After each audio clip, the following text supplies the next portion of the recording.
I think it's very, very important. Right now we are talking about a situation about the world order. Respect for territorial integrity, respect for international law. A stark warning from the Arctic as Greenland's leadership tells its people to prepare for the unthinkable. The self-governing island says it must be ready for a possible United States attack following renewed claims on the territory by President Donald Trump. Speaking in the capital, Nuuk, Greenland's Prime Minister Jens Frederik Nielsen said contingency plans are being drawn up to safeguard daily life if tensions spiral. He confirmed that a special task force will be formed to help residents brace for disruption, stressing that while a military confrontation remains unlikely, it can no longer be ruled out. I think it's very, very important. Right now we are talking about a situation about the world order. Respect for territorial integrity, respect for international law, that's what should unite all of the Western countries with a well-going democracy, and also the European Union. We have been so happy and glad, and I stated today, we are thankful for the support from all our allies, all the countries of the European Union, for stating and constantly saying we need to respect the world order.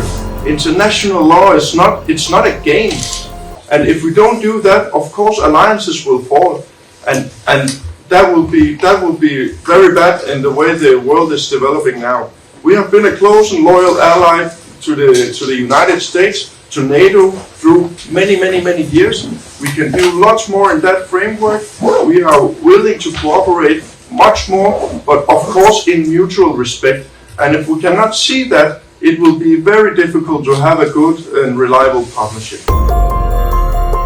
The warning marks the strongest response yet to Trump's increasingly aggressive rhetoric over Greenland. Finance Minister Mute Burop Ejede said the island is under intense pressure and must be ready for all scenarios as officials work on new emergency guidelines for Greenland's population of just 57,000 people. Those guidelines include a recommendation for residents to stockpile food supplies for at least 5 days, a move that underscores the seriousness with which the government is treating the situation. Tensions surged further after President Trump posted a striking image on his Truth Social account.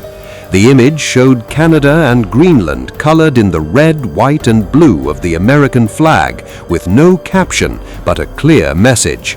It appeared as Trump renewed his push to acquire Greenland, describing it as essential to American and global security.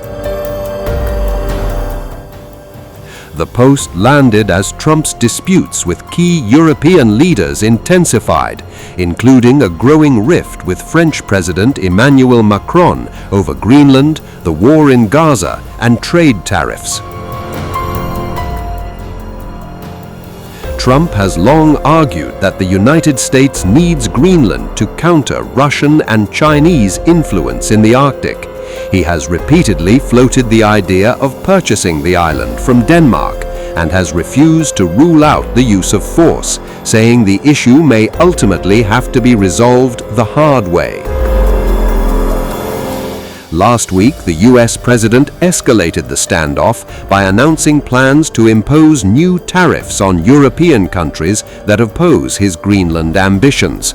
Denmark, Britain, France and Germany were all named as potential targets if a deal is not reached. Denmark has responded by increasing its military presence. Additional Danish troops arrived in Greenland on Monday as part of the International Arctic Endurance Exercise, launched amid growing concern over Trump's statements.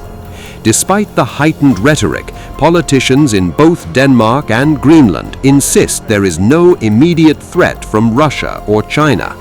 They say they remain open to cooperation with Washington on security matters, but draw a firm line on sovereignty.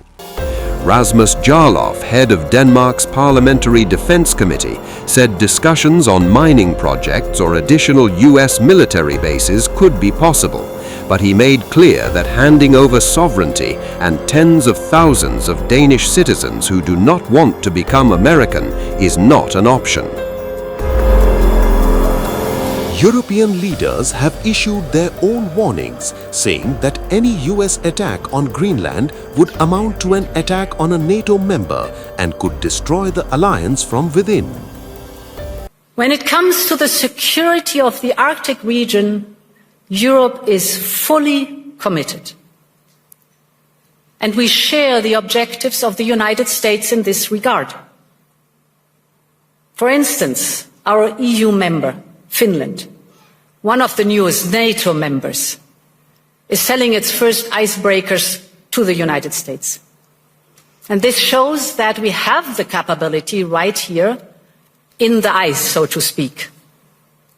It shows that our northern NATO members have Arctic-ready forces right now. And above all, that Arctic security can only be achieved together. And this is why the proposed additional tariffs are a mistake, especially between long-standing allies. The European Union and the United States have agreed to a trade deal last July. And in politics, as in business, a deal is a deal. And when friends shake hands, it must mean something. Ladies and gentlemen, we consider the people of the United States not just our allies, but our friends.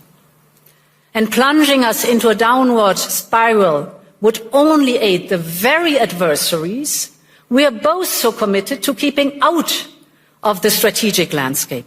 Greenland belongs to its people, so it's up to Denmark and Greenland, and only to them, to decide on matters that are concerning Denmark and Greenland. That's point number one, and that's very important.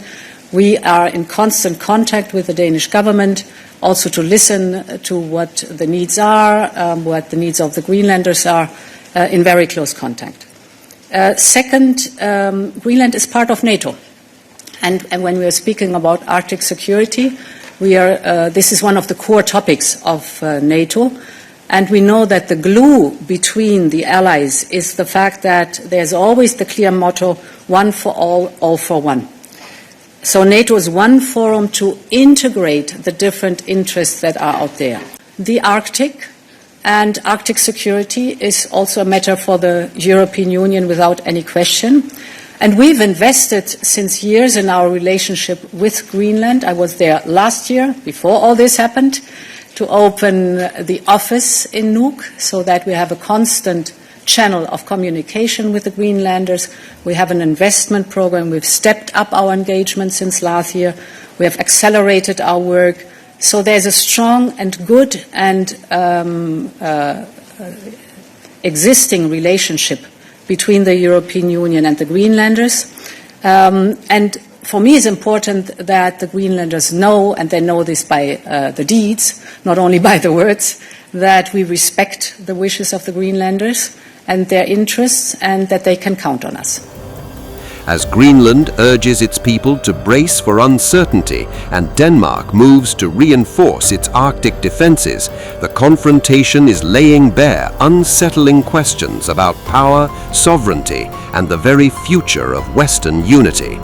Once defined by ice, distance, and isolation, Greenland now stands at the epicenter of a gathering geopolitical storm, one whose shockwaves may travel far beyond the Arctic Circle and reshape alliances across the world.